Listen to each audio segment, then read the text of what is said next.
"Chizzy," he said, his voice soft and gentle.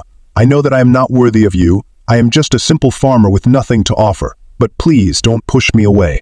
For my love for you burns brighter than any flame, and I would do anything to make you happy."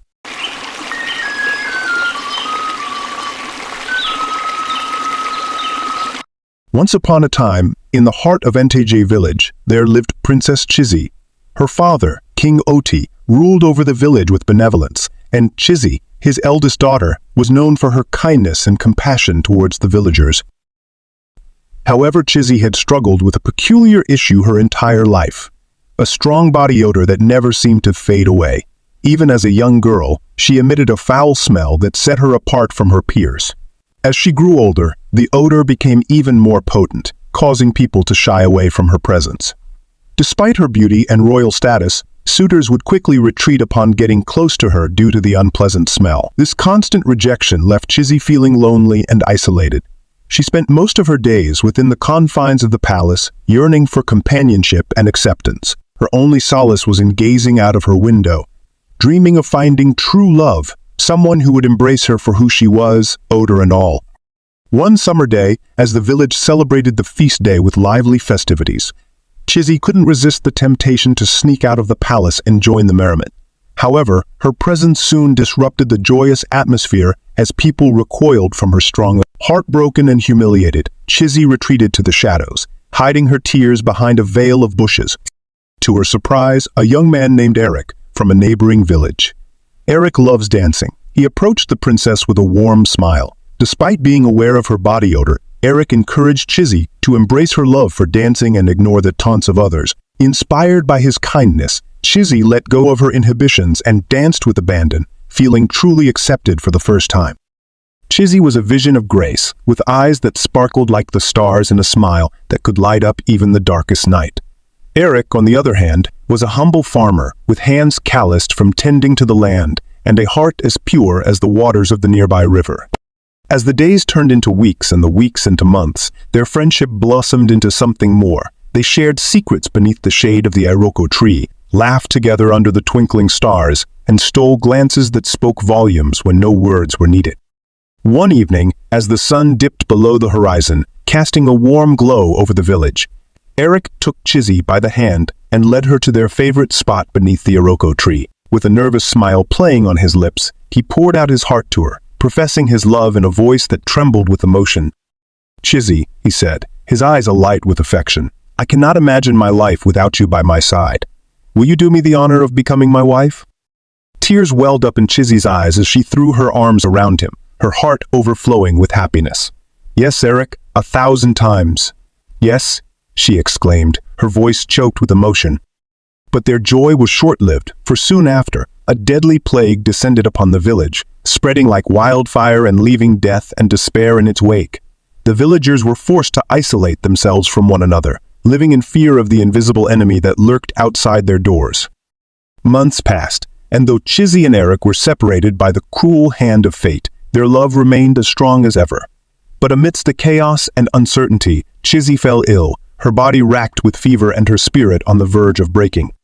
Yet, just when all hope seemed lost, she emerged from the clutches of death, miraculously cured of her ailment. And to her astonishment, she discovered that the chronic body odor that had plagued her for years was now gone, leaving her feeling lighter than air and more beautiful than she had ever imagined.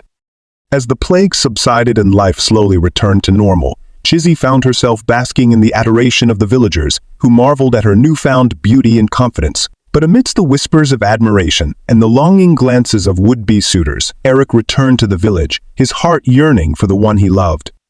But when he sought out Chizzy, hoping to pick up where they had left off, he was met with cold indifference. For Chizzy, now intoxicated by her newfound beauty and social status, believed herself to be above him, a mere peasant unworthy of her affections. Heartbroken and confused, Eric watched from afar as Chizzy entertained the advances of noble suitors, each more eager than the last to win her hand in marriage. And though he longed to confront her, to tell her of the love that still burned brightly in his heart, he knew that she would only turn him away.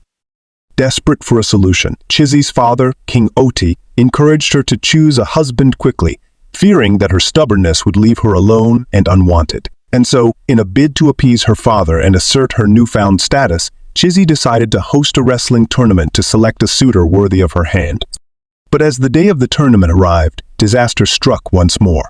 As Chizzy stepped into the ring to watch the wrestlers compete for her favor, a familiar scent filled the air, one that she had hoped never to encounter again. To her horror, she realized that her chronic body odor had returned, stronger than ever before, turning the adoring whispers of the villagers into cruel taunts and jeers. Humiliated and ashamed, Chizzy fled from the tournament, her dreams of finding true love shattered once more. Broken-hearted, she wandered the streets of the village, her tears mingling with the dust of the earth. But just when she thought that all hope was lost, she felt a familiar hand on her shoulder, and she turned to see Eric standing before her, his eyes filled with concern and compassion. "Chizzy," he said, his voice soft and gentle, "I know that I am not worthy of you. I am just a simple farmer with nothing to offer, but please don't push me away. For my love for you burns brighter than any flame, and I would do anything to make you happy." And in that moment, Chizzy realized the true depth of Eric's love, the unwavering devotion that had sustained him through even the darkest of times. With tears of regret streaming down her cheeks, she fell into his arms, begging for his forgiveness and vowing to never let him go again. And as they stood beneath the twinkling stars, their hearts intertwined as one, they knew that their love was stronger than any obstacle, more powerful than any force in this world. For in each other's arms they had found redemption, and in each other's love they had found their happily ever after. As Chizzy and Eric embraced, the moon cast a soft glow upon them, illuminating their faces with a celestial light. Around them, the sounds of the village faded into the background, leaving only the rhythmic beating of their hearts echoing in the night. Feeling the weight of her actions, Chizzy buried her face in Eric's chest, her sobs mingling with his steady heartbeat. "I'm so sorry, Eric," she whispered, her voice choked with emotion.